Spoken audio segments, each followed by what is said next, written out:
The US and Israel for the first time has hit Iranian uranium enrichment sites today. And guess what? There are major developments that are coming out. Now there are reports that Israel is beginning to go rogue. That Netanyahu is beginning to go rogue in this war. And in fact, he is not so happy that President Trump is beginning to handle things softly. And now Israel is becoming very, very aggressive with the war. In fact, today, Benjamin Netanyahu made it clear, stating that they are working to take Iran to places they've never been before.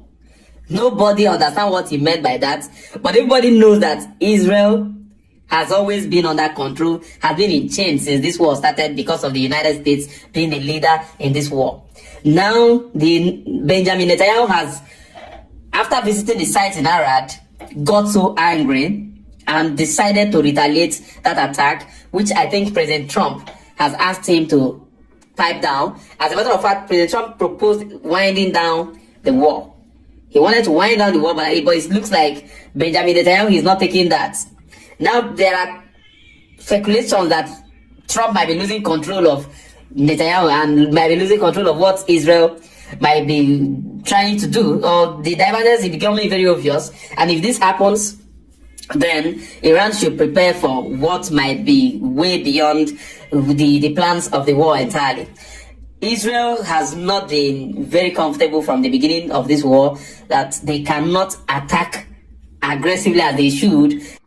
Now listen to Benjamin Netanyahu. I said it clearly that Israel is about to they are working to take Iran to places. אתמול ביקרת בערד, הזכרת ואתמול גם אני, ראית את החוסן, ראית איזו אוכלוסייה, ראית את אזרחי מדינת ישראל, ראית איזה יופי, הם רוצים אבל תוצאה.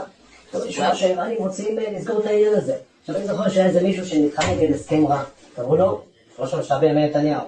אתה גם דואג לנו גם הפעם, אני מניח. אסור שיהיה. דואגים להביא את ישראל למקומות שלא הייתה, ואיראן למקומות שלא הייתה. תודה רבה. הם למטה, אנחנו למעלה. English language, but I believe those who understand English will know, who understand their language will know what he said. For the translators, all the translators have tried, said the same thing, that what he was saying there is that we are working to take Iran to places they've never been before. Now, it is very, very clear. Israel has always been that nation that is not afraid of war.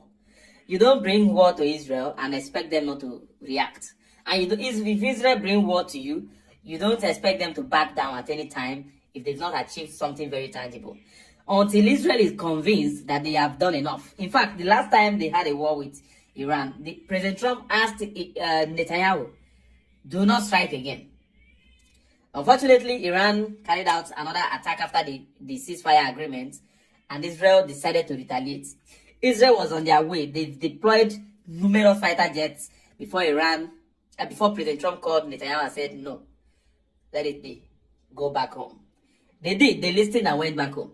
But this time around, Netanyahu is telling Trump, we can't let Iran take the glory of this war. We can't let Iran feel like they've won this war and that they can wake up anytime and threaten us.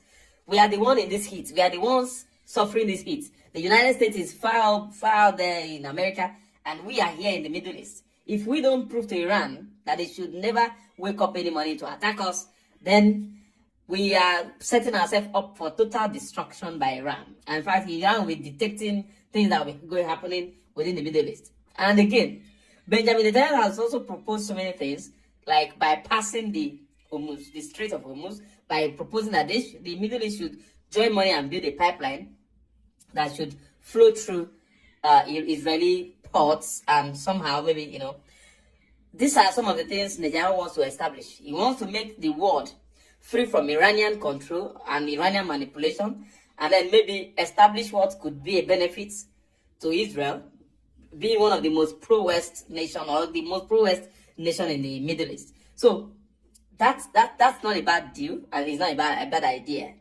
But the question is Trump buying all of this? Iran is still holding very tight. Trump is considering so many things. If we pull out of this war, what is going to happen to our reputation?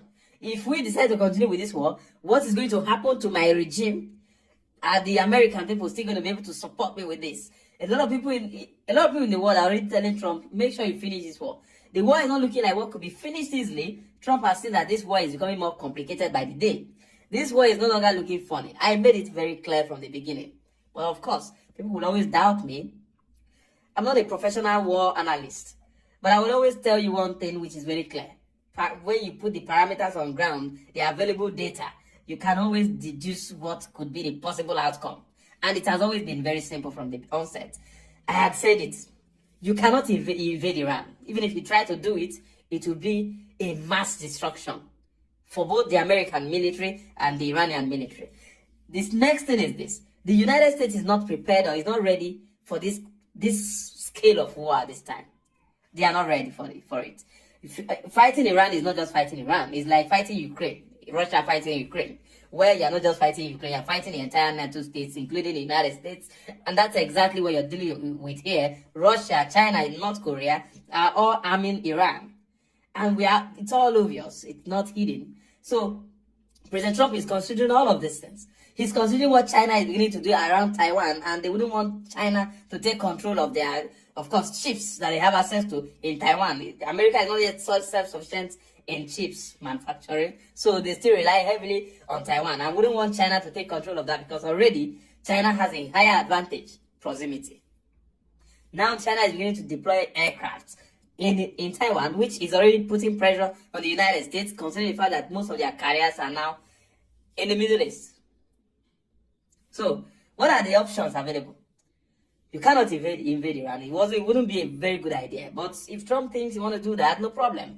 We keep watching. The next thing is, since you cannot invade Iran, what are you still doing in the war? What exactly do you want to achieve? You want to open up the Strait of Hormuz, which you caused to close. This Hormuz Strait was open. You came for war, and they shut it down. So, is your sole purpose of coming to this war to come and cause disruption in the global market? No. What exactly is your game, your aim?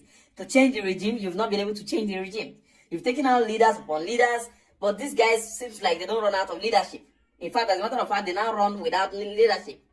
So what exactly is your purpose? Regime change? Oil price manipulation? Global market manipulation or something? Or what exactly is your aim? What exactly do you want to achieve in the Middle East? What exactly is it on arming Iran, removing the Iranian nuclear enrichment? What's the proof? What are the proof that you've been able to achieve this so far since this war began? So there are so many things that I've been trying to understand, and that's why I told everybody that Iran looks like unbeatable. And as far as facts are on ground, the best thing for the United States to do right now is to swallow their pills, and Israel to swallow their pills. I'd always said it before.